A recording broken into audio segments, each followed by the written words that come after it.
The first time I saw the cliff edge, my stomach dropped. There I was, standing on the narrow trail that curved around the mountain, looking down at what felt like the entire world spread out beneath me. The trees below looked like tiny green dots, and the river that cut through the valley was just a thin silver thread in the distance. It was breathtaking, terrifying, and exactly why I had agreed to this hike in the first place. But I'm getting ahead of myself. Let me start from the beginning, when Alex first suggested we take on the infamous Eagles Peak Trail. We met at the local rock climbing gym about 6 months earlier. I was a beginner, fumbling with harnesses and struggling to trust the ropes, while Alex moved up the wall with the grace and confidence of someone who had been climbing for years. When I fell for the third time that day, frustrated and ready to give up, Alex came over with that warm smile that made the corners of their eyes crinkle. "Everyone starts somewhere," they said, offering tips and encouragement that somehow made me believe I could actually do this. That was Alex, supportive without being condescending, confident without being arrogant. Our friendship grew naturally after that. Weekend climbing sessions turned into coffee afterward, which turned into dinners and movie nights. We discovered a shared love of the outdoors, though Alex was clearly the more experienced adventurer between us. I had always wanted to explore more of nature's wonders, but had been held back by a combination of anxiety and having no one to go with. Alex changed that, gently pushing me beyond my comfort zone while making me feel completely safe. There was something else growing between us, too, something neither of us had put into words yet. It was in the lingering glances, the way our hands would occasionally brush against each other, the way conversations would sometimes trail into comfortable silence filled with unspoken feelings.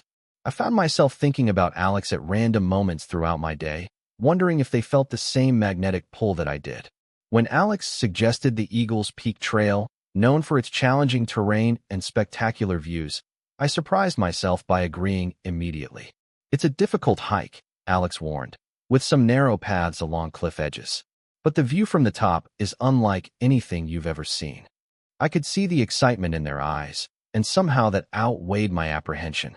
"I trust you," I said, and the smile that spread across Alex's face made my heart skip. We planned the hike for 2 weeks later, giving me time to break in new hiking boots and do some preparatory shorter hikes. Alex helped me pack my backpack the night before, making sure I had enough water, high-energy snacks, first aid supplies, and layers for changing weather conditions. Their hands moved efficiently, explaining each item's purpose, while I tried not to get distracted by how close we were sitting, by the faint scent of pine and something uniquely Alex. The morning of the hike dawned clear and crisp, perfect hiking weather according to Alex. We met at the trailhead at 7 a.m., the early hour meant to avoid both the midday heat and the weekend crowds. Alex looked so at home in hiking gear, worn boots, cargo pants with multiple pockets, and a light jacket that complemented their eyes.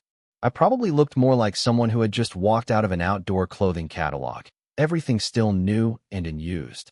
"Ready for an adventure?" Alex asked, adjusting the straps on my backpack with gentle hands. Their fingers brushed against my shoulders, and I hoped they couldn't feel the shiver that ran through me. "As ready as I'll ever be," I replied, trying to sound more confident than I felt. The first hour of the hike was relatively easy, a gradual uphill path through dense forest. Sunlight filtered through the canopy above us, creating dappled patterns on the ground. Birds called to each other, and occasionally we'd spot a squirrel darting up a tree trunk. Alex pointed out different types of plants and trees, knowledge gained from years of exploring these mountains. "See that tree with the peeling red bark? That's a madrona. They're native to this region and actually shed their bark every year," Alex explained, running their fingers along the smooth trunk. "Nature's way of reinventing itself. Kind of like people sometimes need to do," I replied, thinking about how much I'd changed since meeting Alex, how I'd slowly been shedding old fears and limitations. Alex looked at me with an expression I couldn't quite read. Exactly like that. As we continued climbing, the conversation flowed easily between us. We shared stories from our childhoods. Alex growing up with adventurous parents who took them camping every summer. Me in the city with a single mom who worked too hard to take vacations. We talked about dreams and disappointments, about books we loved and movies we hated. With each step, with each shared story, I felt the connection between us deepening. About 2 hours in, The trail began to get steeper and more challenging. Roots and rocks created natural obstacles that required careful footing. I slipped once on loose gravel, and Alex's hand shot out immediately to steady me, strong and sure. "I got you," they said, and didn't let go of my hand for the next several minutes. I didn't mind at all. We stopped for a water break at a small clearing that offered our first real view of the valley below. "Wow," I breathed, taking in the panorama of mountains and forests stretching to the horizon. "If this is just the preview, I can't imagine what the summit looks like." Alex grinned, taking a long drink from their water bottle. "Just wait. The best is yet to come." There was something in the way they said it, looking directly into my eyes, that made me wonder if we were still talking about the view. The trail narrowed as we continued upward, sometimes requiring us to walk single file. Alex always let me choose whether to go first or follow behind, never assuming what would make me more comfortable. When I followed, I found myself watching the confident way they moved, the sureness of each step, the strength in their shoulders as they occasionally reached back to offer me a hand on particularly steep sections. It was during one of these moments, when Alex was helping me up a rocky incline, that our faces came unexpectedly close. For a heartbeat, we just looked at each other, and I could have sworn Alex's eyes dropped to my lips. But then the moment passed, and we were moving again, though something had shifted in the air between us. Around midday, we reached what Alex called the challenging part. The forest had thinned, and the trail now hugged the mountainside, with a steep drop-off to our right. This was the cliff edge I mentioned at the beginning, not a sheer vertical drop, but steep enough that a fall would be disastrous. The path was only about 3 feet wide in places, with loose rocks making it treacherous. I froze when we first reached this section, my heart pounding so hard I was sure Alex could hear it. My fear of heights, which I'd been managing reasonably well until now, came roaring back. "I don't know if I can do this," I admitted, hating the tremor in my voice. Alex didn't dismiss my fear or try to talk me out of it. Instead, they moved closer, looking me directly in the eyes. "You absolutely can do this. But it's also okay if you decide not to. We can turn back, no questions asked." The sincerity in their voice gave me courage. "No, I want to continue. I just might need some help." "That's what I'm here for," Alex said, and held out their hand. I took it, grateful for the warmth and strength I felt in that grip. Alex positioned themselves between me and the drop-off, creating a human barrier that made me feel infinitely safer. "We'll go slowly. Just focus on your feet and my hand. Don't look down unless you want to." Of course, as soon as they said that, I couldn't resist glancing over the edge. The view was simultaneously terrifying and magnificent. The vast expanse of the valley, the distant mountains shrouded in a bluish haze, the feeling of being suspended between earth and sky. I tightened my grip on Alex's hand, and they squeezed back reassuringly. "I've got you," they said again, and I believed them completely. We moved slowly along the narrow path, Alex guiding me with gentle instructions. "Big step here. Watch that loose rock. You're doing great." Their voice became my anchor, steady and calm. With each successful step, my confidence grew a little more, though I never let go of their hand. At one point, a sudden gust of wind made me sway slightly, and panic surged through me. Alex immediately pulled me closer, their arm going around my waist. "I've got you," they repeated, their breath warm against my ear. "Just breathe with me." I found myself matching my breathing to theirs, the panic slowly subsiding, replaced by an acute awareness of how close we were standing, how perfectly I seemed to fit against them. When we reached a wider section of the trail, I expected Alex to let go, but they didn't. We continued hand in hand, and neither of us mentioned it. It felt right, necessary even, as if we'd crossed some invisible boundary together and couldn't go back to how things were before. The most challenging part of the cliff edge came about 20 minutes later, a section where the path narrowed to barely 2 feet wide, with a more pronounced drop-off. Alex stopped before we reached it, turning to face me. "This is the last really difficult bit. After this, the trail widens again, and we're almost to the summit. How are you feeling?" I looked at the narrow path, then back at Alex. Their eyes held nothing but patience and support. Terrified, I admitted, but also determined. "I've come this far." Alex smiled, that warm, crinkly-eyed smile that always made my heart flutter. "That's what I admire about you, you know. You feel the fear, but do it anyway. That's real courage." No one had ever called me courageous before. Coming from Alex, it meant everything. I straightened my shoulders, took a deep breath, and nodded. Let's do this. This time, Alex suggested a different approach. I'll go first, and you follow right behind me. Keep your hand on my backpack if that helps. Just focus on my footsteps. I nodded, and we began the careful traverse. Alex moved with deliberate steps, constantly checking back to make sure I was okay. At the narrowest point, I made the mistake of looking down again. The drop seemed to go on forever, and vertigo hit me hard. I froze, my breath coming in short gasps. Alex sensed my panic immediately. They carefully turned around, now facing me on the narrow ledge. Hey, look at me. Just at me, nowhere else. I forced my eyes up to meet theirs, finding calm in that steady gaze. Now give me your hands, they said, reaching out. I placed my trembling hands in theirs, and they held them firmly. I'm going to walk backward now, and you're going to follow. I won't let go. I promise. And they didn't.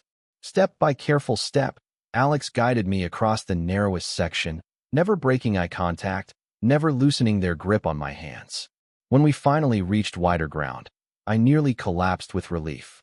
Alex pulled me into a full embrace then, and I clung to them, my face pressed against their shoulder. You did it, they murmured into my hair. I knew you could. We stood like that for longer than was strictly necessary, neither of us willing to be the first to pull away. When we finally did separate, something had changed in Alex's expression. There was a softness there, a vulnerability I hadn't seen before. Thank you, I said, the words feeling inadequate for what I was trying to express. For not letting go. I never would, Alex replied simply, and the way they looked at me made my breath catch. The rest of the hike to the summit was almost anticlimactic after that intense experience. The trail widened and became more gradual, though still uphill. We continued holding hands, now less out of necessity and more because it felt natural, right? We talked less, comfortable in the shared silence and the knowledge that something significant had shifted between us. When we finally reached the summit of Eagle's Peak, the view was even more spectacular than Alex had promised. We could see for miles in every direction, mountains rolling into the distance, valleys carved by ancient rivers, forests stretching like green carpets. The late afternoon sun cast everything in a golden glow, and a gentle breeze carried the scent of pine and wildflowers. Alex led me to a flat rock near the edge, far enough to be safe, close enough to take in the panoramic view. We sat side by side, our shoulders touching, unpacking the lunch we'd carried all this way. Simple sandwiches and fruit never tasted so good. Was it worth it? Alex asked after a while. The scary parts, I mean. I looked out at the breathtaking landscape, then turned to look at them, the wind ruffling their hair, their profile outlined against the sky, their hands still casually linked with mine. Absolutely worth it, I said, meaning much more than just the view. Alex turned to face me then, and the look in their eyes made my heart race faster than any cliff edge could. There's something I've been wanting to tell you, they said, voice suddenly uncertain. Actually, something I've been wanting to do. I knew what was coming, had been hoping for it for longer than I cared to admit. Then do it, I whispered. Alex leaned forward slowly, giving me every chance to pull away. But I moved toward them instead, meeting them halfway. When our lips finally touched, it felt like the culmination of every moment that had led us here. Every climb at the gym, every coffee conversation, every step along this trail. The kiss was gentle at first, a question being asked and answered, then deeper as we both realized how long we'd been waiting for this. When we finally pulled apart, Alex rested their forehead against mine. I've wanted to do that since you fell off the climbing wall the first day we met, they admitted with a soft laugh. Why did you wait so long? I asked, reaching up to touch their face, still hardly believing this was real. I was waiting for the right moment, Alex replied. And somehow, this felt like it. You trusting me, us facing something challenging together. It felt significant, like a metaphor for relationships. I suggested, smiling. Scary but worth it if you have the right person holding your hand. Alex laughed, the sound carrying across the mountaintop. Exactly like that. Though I hope our relationship has fewer cliff edges and more of this. They leaned in to kiss me again, and I happily met them halfway. We stayed at the summit until the sun began its descent toward the horizon, talking about everything and nothing, sharing more kisses, making plans for future adventures. When Alex suggested we should start heading back down before dusk, I felt none of the apprehension that had plagued me earlier. Even the thought of crossing that narrow ledge again didn't frighten me as much, knowing Alex would be there. The descent was easier in some ways, harder in others. Going downhill put different strains on the body, but I was buoyed by a new confidence and the constant presence of Alex beside me. We reached the cliff edge section just as the sun was casting long shadows across the mountain. This time, I was the one who reached for Alex's hand first. Still scared? They asked, intertwining our fingers. Yes, I admitted honestly, but not too scared to move forward. Alex's smile was worth every moment of fear. That's all anyone can ask for. We crossed the narrow section together, moving carefully but with more confidence than before. I still didn't look down much, preferring to focus on Alex and the path ahead, but when I did glance at the view, I found I could appreciate its beauty alongside its danger. By the time we reached the forest again, twilight was settling around us. Alex produced a headlamp from their backpack, the beam cutting through the growing darkness. Always prepared, I teased, though I was genuinely grateful for their foresight. For most things, Alex replied with a grin. Though I definitely wasn't prepared for how it would feel to kiss you at the top of a mountain. And how did it feel? I asked, suddenly shy despite everything we'd shared. Alex stopped walking, turning to face me in the soft glow of the headlamp. Like everything I've been looking for without knowing I was searching, they said simply. The final hour of our hike passed in a comfortable mix of conversation and companionable silence. We talked about practical things, when we could see each other next, other trails we might explore together, a climbing competition Alex had been considering entering. But underneath these everyday topics ran a current of excitement and possibility, the thrill of something new and precious beginning. When we finally reached the trailhead, the parking lot was empty except for our 2 cars. The night had fully descended, stars appearing in the clear sky above. Neither of us made a move toward our vehicles, reluctant to end the day. Thank you for today, I said finally, standing close to Alex in the darkness. For pushing me just enough, for knowing when to hold on, and when to let me try on my own. Thank you for trusting me, Alex replied, tucking a strand of hair behind my ear. For being brave enough to take on that trail, and brave enough to let me kiss you at the top. The second part didn't require much bravery, I admitted with a laugh. I've been hoping you would for months. Alex's eyebrows shot up in surprise. Months? Why didn't you say something? I shrugged, suddenly self-conscious. Same reason you didn't, I guess. Waiting for the right moment. Afraid of ruining what we already had. Alex pulled me closer, their arms wrapping around my waist. Well, I'm glad we finally found our moment. Even if it took a near-death experience on a cliff edge. It wasn't that near death, I protested, laughing. Near enough to make me realize I didn't want to waste any more time, Alex said, suddenly serious. Life's too short and too precious to not reach for what you want. And what do you want? I asked, heart pounding. Right now? To kiss you again, Alex said, smiling. And tomorrow? To start figuring out what we could be together. I like that plan, I whispered, just before their lips met mine again. We eventually said goodnight, with plans to meet for breakfast the next morning. As I drove home, muscles aching pleasantly from the day's exertion, I couldn't stop smiling. The memory of the cliff edge, of Alex's hand firmly holding mine, of that first kiss at the summit, played on repeat in my mind. 2 years later, Alex would take me back to Eagle's Peak. The hike would be easier the second time, my body stronger, my fear more manageable. When we reached the summit, Alex would drop to one knee and pull out a ring, asking me to embark on our greatest adventure yet. And I would say yes without hesitation, because I had learned that the most beautiful views often come after the scariest climbs, and that having the right person holding your hand makes all the difference. But that's a story for another time. For now, I'll just say that sometimes the universe puts exactly the right person in your path at exactly the right moment. Sometimes that person holds your hand at the edge of a cliff and never lets go. And sometimes, if you're very lucky, that person becomes the one who holds your heart with the same care and devotion, guiding you safely through all of life's treacherous and beautiful paths. Total _char_count, 18,736.